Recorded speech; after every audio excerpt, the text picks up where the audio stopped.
À la une de l'actualité, propagation du virus Ebola en RDC, la ville de Kisangani dans la Chopo figure désormais sur la liste des provinces touchées par cette pandémie. C'est le docteur Roger Kamba, ministre de la Santé publique, qui a annoncé la nouvelle. Information relayée également par le gouverneur de province. Une marche dans les rues de Kinshasa pour le 28 juillet prochain. Comme l'opposition, l'Union sacrée de la nation appelle ses militants et sympathisants à descendre dans la rue à Kinshasa. Une mobilisation selon André Mbata, secrétaire permanent de cette plateforme politique, qui vise à dénoncer ce qu'il qualifie de coup d'État contre la nation, accusant certains acteurs politiques de vouloir empêcher le peuple d'exercer sa souveraineté. Bonne nouvelle dans le Tanganyika, le SOS de la population a eu un retour positif. Le gouvernement provincial a décidé de réduire sensiblement le coût du péage sur la route Manono-Kalemi. $222 américains comme prix unique. Le coût a été réduit à la grande satisfaction de la population qui salue le sens d'écoute des autorités nationales et provinciales. Bienvenue à toutes et tous à cette grande édition du journal sur votre télévision d'abord.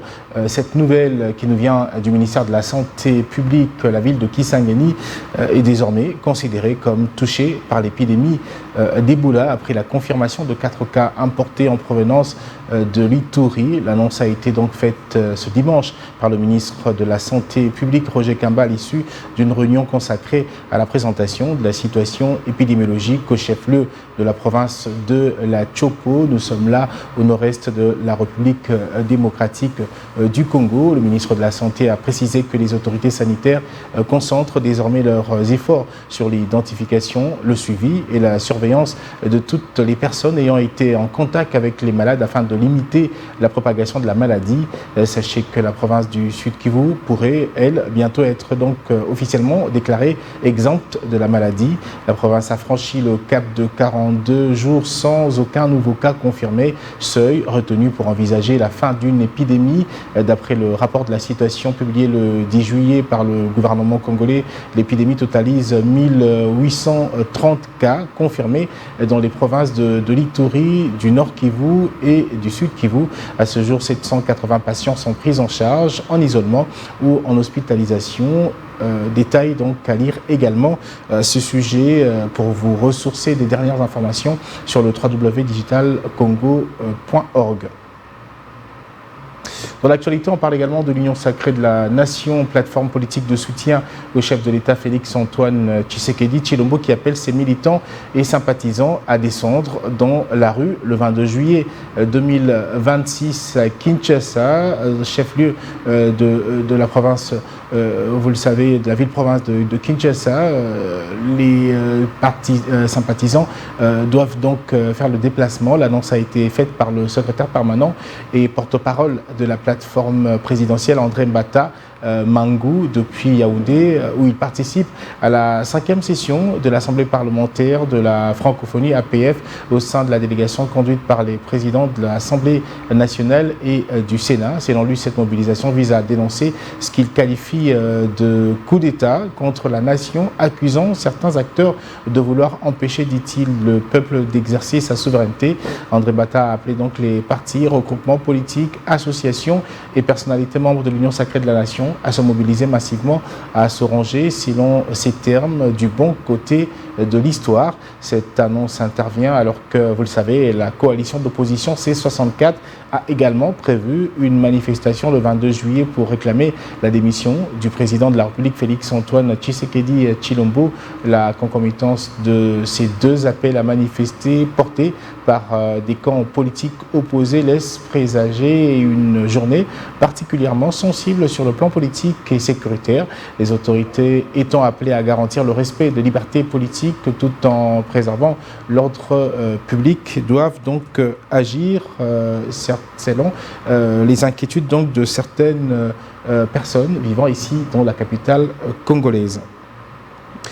Et puis, sachez qu'alors que la mise en œuvre complète des accords de Washington tarde à produire des résultats sur le terrain, les avis divergent au sein de l'opinion congolaise. En croire Nikes Kibel, Bel Oka, journaliste d'investigation et spécialiste en matière de guerre et sécurité en RDC. Le gouvernement congolais devrait redynamiser ses efforts initiés à l'international pour arriver aux résultats tant attendus par les Congolais et surtout, dit-il, de voir comment continuer à faire face contre l'ennemi sur le terrain. Qui Bel Oka appelle pour ce faire aussi tous les citoyens congolais à rester unis et positifs quant au retour de la paix à l'est du pays. Nikes Bel Oka est revenu là-dessus dans ses propos recueillis pour vous par Fiston Issemwami. 64 et les églises arrivent à Bujumbura, on sait qu'il y a une grande communauté de réfugiés congolais qui ont fui la guerre, qui se trouvent au Burundi et plus précisément à Bujumbura. On n'a même pas pensé à leur jeter un coup d'œil. Et même les pères de l'église, c'est-à-dire la Senko, l'ECC et les églises de réveil, pour aller ne fût-ce que dire une messe. Donc c'est des choses regrettables.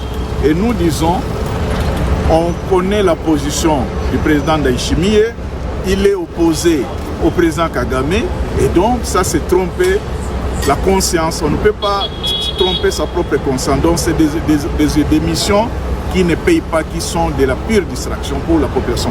Mais regardez, après avoir été reçus, les opposants sont revenus dans leur discours. Ils n'ont pas changé. Cela signifie que c'était une course inutile, c'était de l'argent et de l'énergie perdue. Un groupe comme nous, nous disons que cette crise est d'abord extérieure. Parce que nous subissons la fracture, nous payons la fracture du conflit Hutu au Rwanda. Et donc il faut résoudre ces problèmes au Rwanda. Mais pour bien nous comporter, nous les Congolais, nous devons être unis parce que notre pays est agressé, une partie du pays est agressée par une armée étrangère. Et nous devons être unis pour chercher à faire sortir cette armée et à discuter des problèmes du Congo entre nous. Sinon, c'est une perte de temps et une peine perdue. On parle également de la province du Kwilu qui a célébré ce jour la journée internationale d'élimination des violences basées sur le genre. Le gouverneur du Kwilu, Dr Philippe Kamituna, appelle à l'occasion la population à bannir le message de haine. Benoît de Grofdal. C'est dans le chapiteau du gouvernorat du Kwilu que toute la province du Kwilu célèbre la journée internationale pour l'élimination de la violence sexuelle en temps de conflit. Cette cérémonie officielle connaît la présence du gouverneur, Dr Philippe Akamituna Ndolo, ainsi que de l'honorable Jean-Fils Ngaïkomo, représentant du président de l'organe délibérant du Kwilu. Sur place, Dieu merci Nyembo, chef d'antenne du projet Star RDC Kwilu, revient sur l'importance de cette journée. Lorsqu'une femme est humiliée, c'est toute une famille qui souffre. Lorsqu'une jeune fille abandonne l'école à cause de la violence, c'est l'avenir d'une communauté qui sombrit. Lorsqu'un enfant grandit dans la peur, c'est toute une génération qui porte les cicatrices du conflit. Voilà pourquoi cette journée dépasse le cadre d'une simple commémoration. Elle est un appel à notre conscience, elle est un appel à notre responsabilité, elle est surtout un appel à notre action. Les thèmes retenus cette année nous invitent à une responsabilité collective. Ensemble, prévenons et éliminons les violences basées sur le genre pour une paix, une dignité et une égalité durable. Occasion pour la chef de division du genre famille et enfants d'appeler la population à tout mettre en œuvre pour réduire le taux de violence. Ainsi, le premier de tous les Kwilois, Dr Philippe Akamituna Ndolo, rend hommage au chef de l'État, Félix Antoine Tshisekedi Tshilombo, tout en appelant la population à bannir le message de haine. Permettez-moi, avant de poursuivre mon discours, et rendre mes hommages appuyés à son Excellence Monsieur le Président de la République, Félix Antoine Tshisekedi Tshilombo, chef de l'État. J'appelle chaque citoyenne et chaque citoyen du Kwilu à rejeter les discours de haine, à promouvoir le vivre ensemble et à faire de notre province un espace où règne la paix. Notez que Cette cérémonie s'est clôturée par la remise d'un plaidoyer par la division provinciale du genre, famille et enfants, après les interventions pertinentes des 4 orateurs qui ont vivement interpellé l'ensemble des participants. Dans l'actualité, on parle également de ce grand soulagement. Dans le Tanganyika, le gouvernement provincial, sous le leadership du gouverneur Christian Kitungwa, a décidé de la réduction du coût du péage sur la route axe Manono-Kalemi, une décision saluée par la population qui y voit la preuve d'une gouvernance tournée vers le peuple. Les habitants remercient pour ce faire le président de la République, Félix-Antoine Tshisekedi Tshilombo, également la première ministre, chef du gouvernement, Judith Suminwa, pour cette mesure qui désenclave l'Est et relance l'économie provinciale. Détail dans cet élément. Les routes de cette agricole sont délabrées. Après un SOS de la population qui en avait marre, un cri d'alarme lancé au chef de l'État, Félix-Antoine Tshisekedi Tshilombo, à la première ministre Judith Suminwa et au gouverneur du Tanganyika Christian Kitungwa, les choses ont changé. Le gouvernement provincial du Tanganyika a réduit le péage sur l'axe Manono-Kalemi, 430 km. Le tarif unique passe de 1222 $ américains à seulement 200 $ américains. Pendant des mois, ce coût bloquait tout. Les transporteurs n'y arrivait plus. Les prix grimpaient au marché, la population avait lancé l'alerte et aujourd'hui c'est le soulagement. Je remercier le gouverneur wetu. Tunaamini kama kweli anatumbuka na shina. Kwa hiyo tunashukuru sana na kumtakia mheshimiwa gouverneur Christian Kitungwa Muteba. Concrètement, qu'est-ce que ça change? D'abord, le transport coûte moins cher. Ensuite, les prix des produits de base vont baisser. Troisièmement, les échanges reprennent entre Manono, Kalemi et les territoires. Et enfin, le gouvernement provincial a harmonisé les tarifs à l'intérieur de la province pour éviter les tracasseries. Sur instruction du gouverneur Christian Kitungwa, très attentif aux doléances de sa population, le ministre provincial des ITP, Fidèle Tchamougéa, annonce des contrôles pour faire respecter la nouvelle grille avec suivi permanent. La population du Tanganyika exprime sa gratitude au chef de l'État, Félix-Antoine Tshisekedi Tshilombo, à la première ministre Judith Suminwa, au gouverneur Christian Kitungwa et au ministre provincial des ITP, Fidèle Tchamougéa. Une décision du gouvernement provincial, une route ouverte et l'espoir qui reprend la route au Tanganyika. L'Office de gestion du fret multimodal a réitéré son engagement à contribuer activement au rayonnement de l'Union des conseils de chargeurs africains et au renforcement de la coopération entre les institutions africaines chargées de la promotion du transport et du commerce, annonce faite par le directeur général de l'OGFREM, Olivier Chibola, lors de la session ordinaire du comité directeur de l'UCCA qui s'est tenue à Douala, au Cameroun, capitale économique donc de ce pays africain. Le GFREM qui, pour raison de récente restructuration de ses organes dirigeantes, a par ailleurs sollicité le report du forum international prévu à Kinshasa pour une meilleure organisation. Bobo Mungongo, reportage.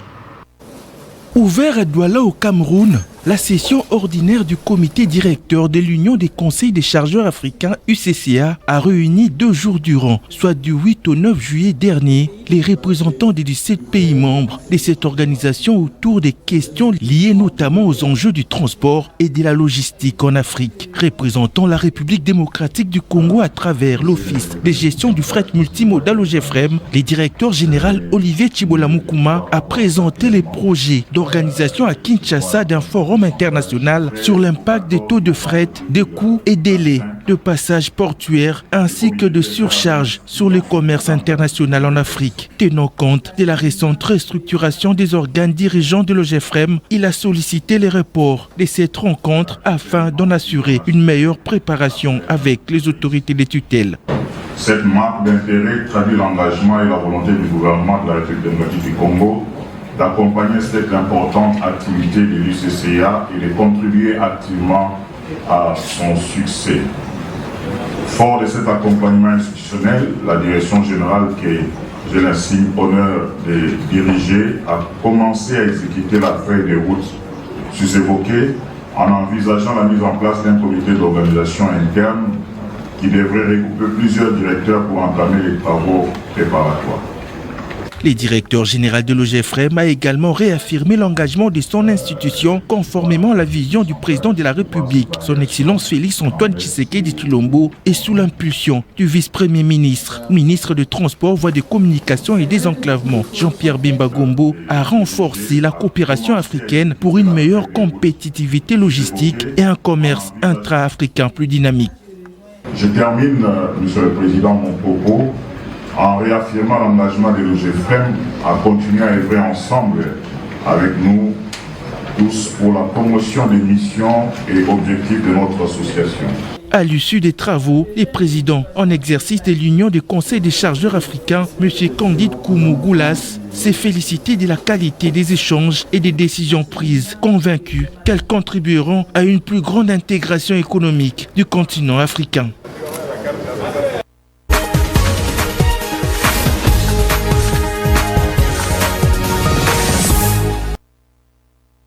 Nous sommes dimanche et place à la rétrospective dans cette édition du journal sur votre télévision. D'abord lundi, vous l'avez suivi sur nos antennes, le président burundais Evariste Ndayishimiye a reçu le 6 juillet 2026 à Gitega la délégation de l'opposition venant de la RDC ainsi que certaines autorités ecclésiastiques. La société civile qui a salué cette initiative du président en exercice de l'Union africaine a estimé qu'il est important que les discussions se déroulent de sorte que l'opposition congolaise ainsi que la majorité trouvent un terrain d'entente face à leurs désaccords le plus vite possible. Jean-Claude Katende, président de l'Association africaine de défense des droits de l'homme AZADO, a donc pour se faire rappeler que la fin de la crise sécuritaire et politique au pays à court et à moyen terme dépend en partie de la volonté des Congolais de pouvoir respecter leurs engagements. Maître Jean-Claude Katende a été joint au début de cette semaine par Fiston Issemwami. Du côté d'abord du Burundi, vous savez que le Burundi est engagé dans la guerre à l'est de notre pays en appuyant les forces armées de la République démocratique du Congo. Non seulement que le Burundi obtient des gains financiers, mais il y a aussi des militaires burundais qui meurent dans cette guerre. Et donc, l'objectif pour M. Ndayishimiye, c'est de faire en sorte qu'il y ait une certaine cohésion entre l'opposition et la majorité pour que, une fois ce front formé en République démocratique du Congo, ça pourrait contribuer très rapidement à ce qu'il y ait un front commun du Congo contre les M23, ce qui épargnerait les Burundis de continuer à perdre ses militaires dans cette guerre. Je pense que les lignes sont en train de bouger. On voit que cette sollicitation du président Tshisekedi pour aider à ce que une solution soit trouvée entre la majorité et l'opposition démontre que les lignes sont en train de bouger et que le président Tshisekedi voudrait rapidement trouver une voie de sortie au niveau national pour lui permettre d'abandonner de manière plus ou moins, je dirais, respectable son projet de changement de constitution. Il a besoin aujourd'hui d'une voie de sortie qui puisse lui être honorable parce que de toute façon, ce projet de changement de constitution n'aboutira jamais. Poursuit ce journal. Les professionnels de santé réunis au sein du collectif des médecins non primés ont, eux, fait un sit-in devant la Cité de l'Union africaine. C'était le jeudi 9 juillet dernier, ici dans la capitale congolaise Kinshasa. Ces hommes et femmes en blouse blanche réclament leur alignement ainsi que le paiement de leurs primes de risque. Les détails dans ce reportage qui nous a été proposé cette semaine également par Fiston Issemwami.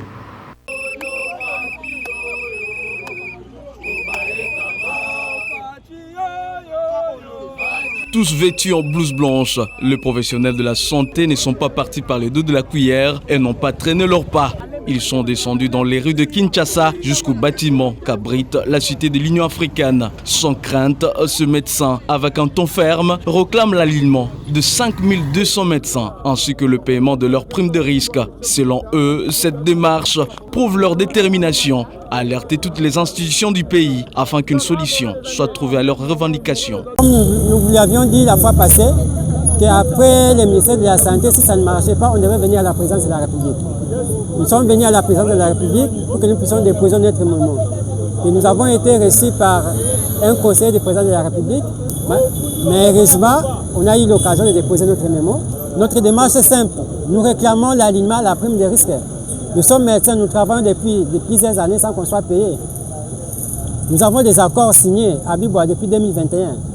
Et ces accords-là existent. Qu'on doit aligner au moins 800 médecins par trimestre. Et aujourd'hui, ça fait au moins une année que les médecins ne sont pas alignés. Après la cité de l'Union africaine, ces médecins ont pris la direction du Palais de la Nation où ils ont déposé leur mémo. Certains ont déclaré n'avoir pas encore perçu leur prime de risque il y a 6 ans, jour pour jour. Une raison de plus pour eux de poursuivre avec leur mouvement de grève jusqu'au jour où ils obtiendront gain de cause. Alors que les débats autour d'une éventuelle révision constitutionnelle continuent de diviser l'opinion en République démocratique du Congo, la prise de position officielle de la SENCO, Conférence épiscopale nationale du Congo, suscite des interrogations en interne. Dans cet extrait, l'accent est mis, vous allez suivre, sur la distinction entre la position institutionnelle de l'Église et la liberté de pensée politique des individus qui la composent, qu'ils soient évêques ou prêtres, prenant l'exemple donc de l'abbé Blaise, prêtre du diocèse de Mbujimaï. Lui est favorable au changement de la Constitution. L'abbé Pierre Kabamba, président du cadre de concertation de la société civile, rappelle que les droits civils et politiques sont individuels. Selon lui, exprimer une opinion divergente de la ligne officielle de la SENCO sur un sujet purement politique ne constitue en rien une contradiction ni un motif de sanction, mais relève du débat démocratique propre à tout citoyen congolais. L'analyse complète dans cet extrait de Victor Chilumba, extrait diffusé bien sûr cette semaine également. Le sujet d'actualité, il est abordé dans tous les sens, surtout de la prise de position de la SENCO. On la connaît. Cette prise de position n'est pas nouvelle. Je crois que de toutes les façons, c'est une position qu'ils prennent. Cette position, c'est dans une matière politique. Bon, je crois que les évêques ont essayé de donner la position globale. Ils ont signé ce qu'ils ont signé comme lettre, choses comme ça. Mais chacun reste aussi, parce que c'est une pensée politique, malgré le fait qu'ils ont signé, chacun a son appréhension politique, parce que les droits politiques ne sont pas liés à une corporation, mais c'est lié à des individus. Les droits civils et politiques, c'est lié à un individu.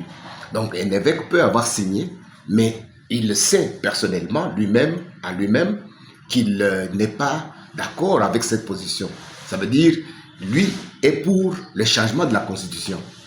Ça veut dire que l'avoir, même s'il a signé, ce n'est pas une contradiction, parce que c'est un sujet de droit, c'est un Congolais comme tout autre, et surtout que la matière en question abordée n'est pas une matière spécifique à la nature de l'Église. L'Église n'est pas, en fait, une institution politique, n'est pas un parti politique. Donc ceux qui émettent des opinions tout à fait différentes, donc ceux qui disent nous voulons changer, d'autres disent on ne change pas, donc tout ça. Et puis, même si, en fait, on a des bonnes raisons pour dire qu'on ne change pas, mais on ne peut pas non plus condamner ceux qui disent qu'il faut changer. L'abbé Blaise, c'est un prêtre du diocèse de Mbujimaï. L'Église s'est organisée à travers les diocèses. Donc, d'ailleurs, l'abbé Blaise n'a rien fait pour être excommunié, pour être sanctionné. Qu'est-ce qu'il a dit? Qu'est-ce qu'il a fait? Non, il a aussi pris une position comme tout Congolais, mais qui veut aussi demander à la SENCO, à les recadrer, à pouvoir faire comprendre que le temps est déjà révolu. Voilà, c'est par ici que se termine cette session d'information sur votre télévision. Merci de l'avoir suivi et surtout bonne suite de nos programmes.